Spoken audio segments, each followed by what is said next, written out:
আসসালামু আলাইকুম। Recipe by beauty চ্যানেলে আপনাদেরকে স্বাগত জানাই। আজ আপনাদের সঙ্গে শেয়ার করব এঁচোড়, সজনে ডাঁটা আর আলু দিয়ে হাতে মেখে খুবই সুন্দর একটা রেসিপি। এই রেসিপিটা কিন্তু কষা মাংসের স্বাদকেও হার মানাবে। অবশ্যই আপনারা স্কিপ না করে পুরো রেসিপি দেখে নেবেন। আশা করছি আপনাদেরকে অনেক বেশি ভালো লাগবে এবং রেসিপিটা আপনাদেরকে সহজ মনে হবে। তো চলুন কথা না বাড়িয়ে রেসিপি শুরু করি। এখানে দেখুন সবকিছু কেটে নিয়েছি। তো এখানে আমি এঁচোড় কেটে নিয়েছি। একটা মিডিয়াম সাইজের এঁচোড়ের আমি অর্ধেকটা নিয়েছি। তো এখানে আমি পরিমাণ মতো নিয়েছি। এখানে দেখুন এইভাবে একটু মোটা রেখে কেটে নিতে হবে। দেখে হয়তো আপনারা বুঝতে পারছেন আমি কিভাবে কেটে নিয়েছি। আর এখানে দেখুন একটা বড় সাইজের আলু কেটে নিয়েছি। আলুটাও আমি মোটা রেখে কেটেছি। আর এখানে প্রায় 150 গ্রাম মতো সজনে ডাঁটা নিয়েছি। এখানে সজনে ডাঁটাগুলো একটু মোটা সাইজের নিতে হবে, তাহলে রেসিপিটা খুবই সুন্দর হবে। সবগুলোকে ভালোভাবে ধুয়ে পরিষ্কার করে তারপরে পানিটাকে ঝরিয়ে নিয়েছি। এখানে আমি সবকিছু আমার পরিমাণ মতো নিয়ে নিয়েছি। আপনারা আপনাদের পরিমাণ মতো নিয়ে নেবেন, যার যতটা প্রয়োজন হয়। এবার এখানে দেখুন একটা কড়াই নিয়েছি। কড়াইয়ে আমি এঁচোড়গুলো নিয়ে নিচ্ছি।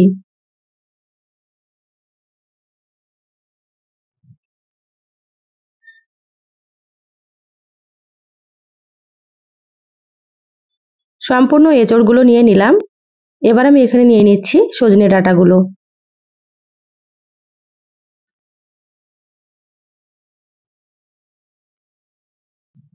এবার নিয়ে নিচ্ছি কেটে রাখা আলু।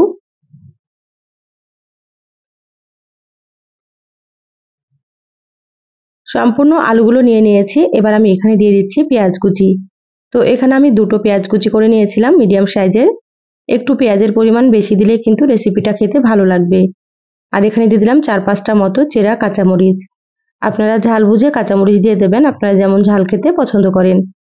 এবার দিয়ে দিচ্ছি 1 চা চামচ লবণ। তা আপনারা এখানে স্বাদ মতো লবণটা দিয়ে দেবেন।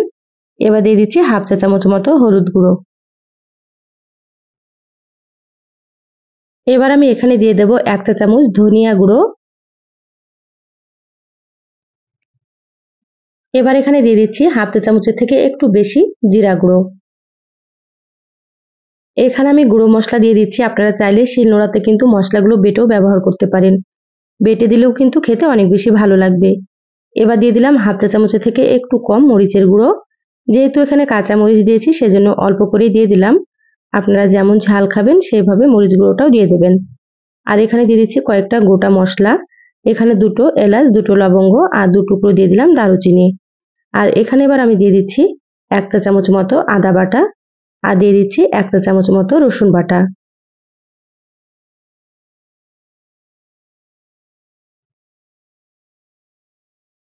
এবার এখানে দিয়ে দেব 2 টেবিল চামচ সরষের তেল।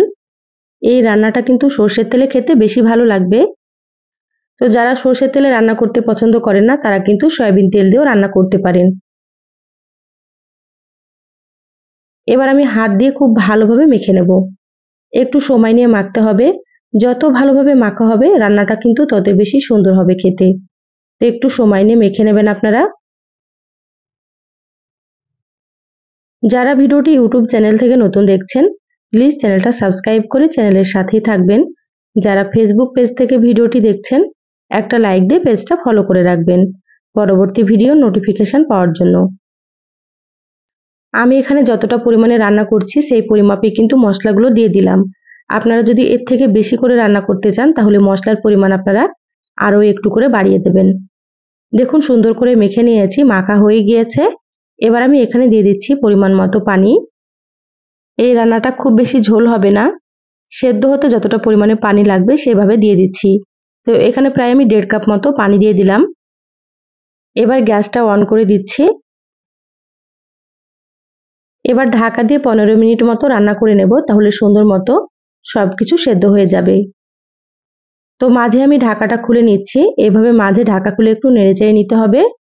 আর রান্না করার সময় কিন্তু গ্যাসের আঁচটা মিডিয়ামে রাখতে হবে, হাই হিটে রাখা যাবে না, তাহলে কিন্তু খুব তাড়াতাড়ি পানিটা শুকনো হয়ে যাবে আর এঁচড়গুলো সেদ্ধ হবে না। সেজন্য গ্যাসের আঁচ মিডিয়ামে রেখে আপনারা রান্নাটা করে নেবেন। দেখুন সেদ্ধ প্রায় হয়ে এসেছে। তো এখানে আরও একটু সেদ্ধ করে নেব আর পানিটাকে একেবারে শুকনো করে নেব। তো আবারও আমি ঢাকা দিয়ে দিচ্ছি।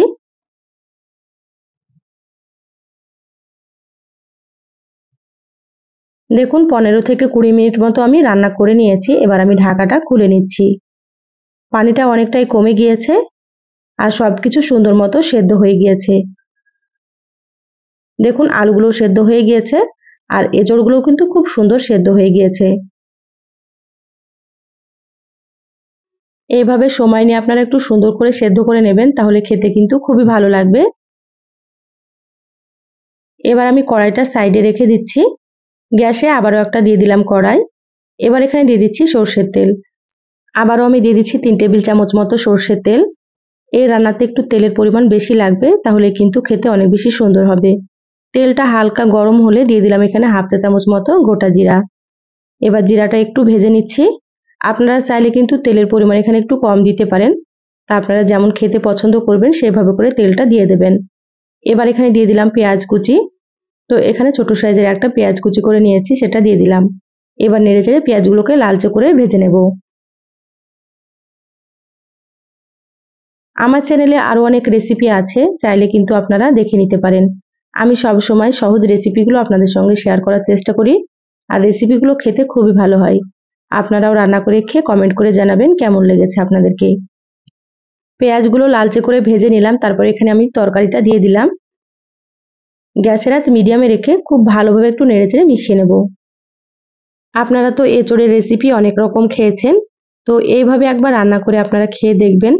একবার যদি আপনারা রান্না করেন তাহলে কিন্তু মাছ মাংস রেখে এটাই খাবেন, কারণ খেতে এতটাই সুন্দর হয়। এবার আমি গ্যাসের আঁচটা মিডিয়ামে রেখে একটু ভাজা ভাজা করে নিচ্ছি।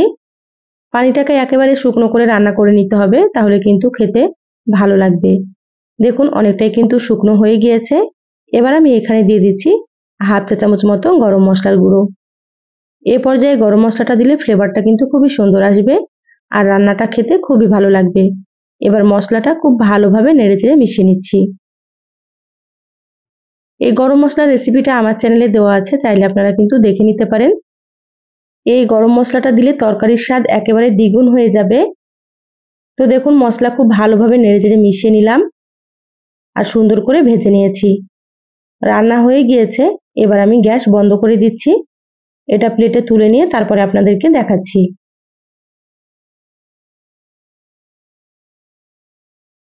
দেখুন প্লেটে তুলে নিয়েছি আর কতটা সুন্দর হয়েছে। খেতে মাশাআল্লাহ ভীষণ টেস্ট হয়েছিল।